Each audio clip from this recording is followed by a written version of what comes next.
Okay, so back to the GitHub desktop app. Once you've installed the app, go ahead and run it. Now, the first thing you'll want to do in GitHub Desktop is to sign in to your GitHub account. Go to File, Options, and in the Accounts tab, click the Sign In button. This will prompt you to sign in using your browser, so go ahead and click Continue with Browser. Your default browser on your computer will try to log into your GitHub account. So log into GitHub if it's prompting you to, and if you get a pop-up window that says Choose an application to open the X-GitHub Desktop auth link, make sure that GitHub Desktop is selected. Once you're signed in, your computer should go back to GitHub Desktop. And to make sure that everything worked, go back to File, Options, Accounts, and you should see your GitHub username and profile picture on the right side. Now, we want to set our global Git configuration. In the options, go to the Git tab, and you should see your GitHub username listed under Name and a user's no-reply-github.com email under Email. Then under Default Branch, select either Main or Master. Master used to be the default branch on Git, but currently GitHub and other places are using Main as a default, and it's what I use as well. Once your settings are set, make sure to click the Save button, even if you didn't make any changes on this screen. GitHub Desktop will automatically populate these fields when you log in, but you still need to manually save them. Now, we're going to walk through the basics of a Git workflow with a test project, so feel free to follow along.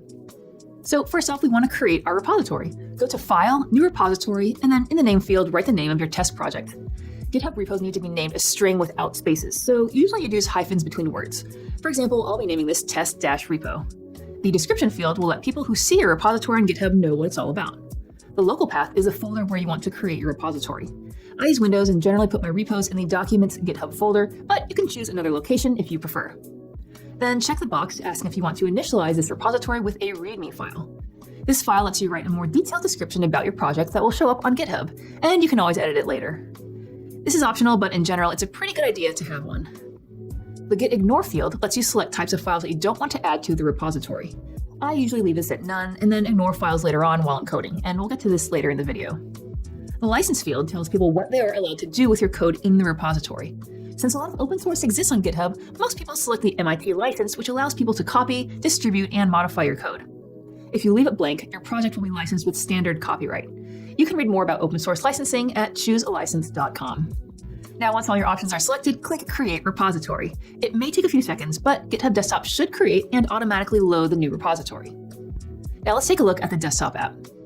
At the top, under the menu bar, you'll see another bar with information about your repository. On the left is the current repository that's open. Next to it is what branch you're currently on. We'll talk a bit more later about working with branches, but for now, just know that a branch is one version of the codebase and you can have multiple branches. Then at the end, it tells you that you can publish this repository to GitHub, which we will do a little later on. Under the repository bar is the main panel, which has a left sidebar. The sidebar has two tabs. The first is the Changes tab. This is currently blank since we haven't added any files or made any code changes yet.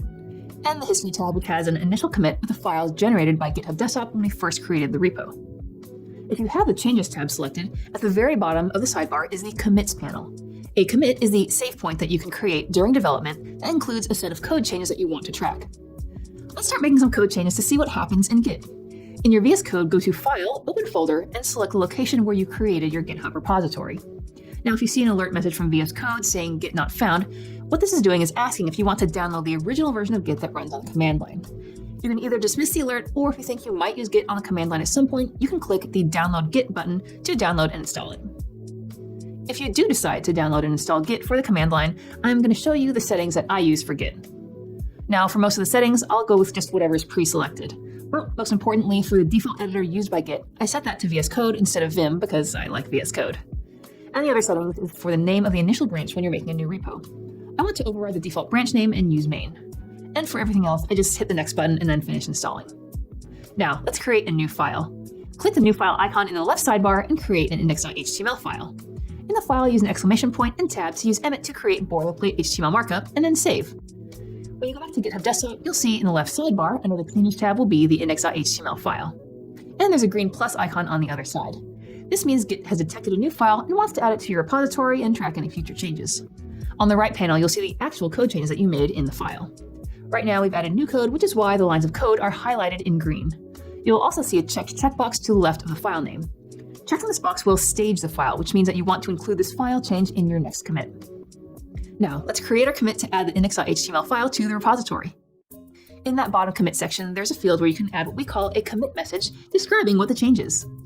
GitHub Desktop has automatically populated the field with text saying create index.html. You can keep this as your commit message or write your own. There's also a larger description field under it where you can optionally write a longer description if you need to.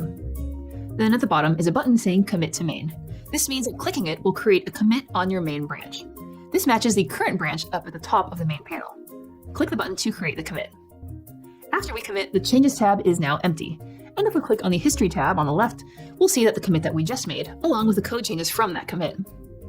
You may have noticed up at the top on the right a panel that says Publish this repository to GitHub. Since we created this repository locally, it's not going to exist on GitHub until we publish it. So go ahead and click that button to publish. A window will pop up with the name of the repository and the description. And there's a checkbox for if you want to keep the repo private. Now, I'm just going to keep this private since it's not for any real code. Then click Publish Repository and it will get published to your GitHub account. Let's go to the GitHub website and see how our repository looks. If you go to github.com, log in if it prompts you to. Then click on your avatar in the top right and navigate to your repositories. When you see the test repo repository, click on that and it'll load. Now, let me point out a few things that are good to get familiar with. In the top left is your username, followed by / then test repo. This tells you what repository you're currently in, and it'll also be listed in the URL. In the main part of the web page, GitHub will load the most recent commit message, which should be create_index.html. And it has a 6-digit code that is the hash for that specific commit. So every time you create a commit, it will automatically create a random hash, which is a long string of letters and numbers that serves as the unique ID for that commit. Now, if you click on the 6-digit code, it'll load that commit, and you can see the really long string in the URL and on the right side. Going back to the test repo repository, next to the hash is how long ago the commit was made. Then at the end is a total number of commits. Under the top bar, GitHub will also display the files currently in the repository, which right now is only the index.html file. As we add more files, you'll see them all in this area. And if you click on the file name, GitHub will load the actual code in that file. You can even edit and delete the file right in GitHub. I wouldn't actually recommend doing this since it's better to manage your code in VS Code, but it's nice that the access is there. We'll look at a few more things in GitHub in a little bit, but for now, let's go back to VS Code.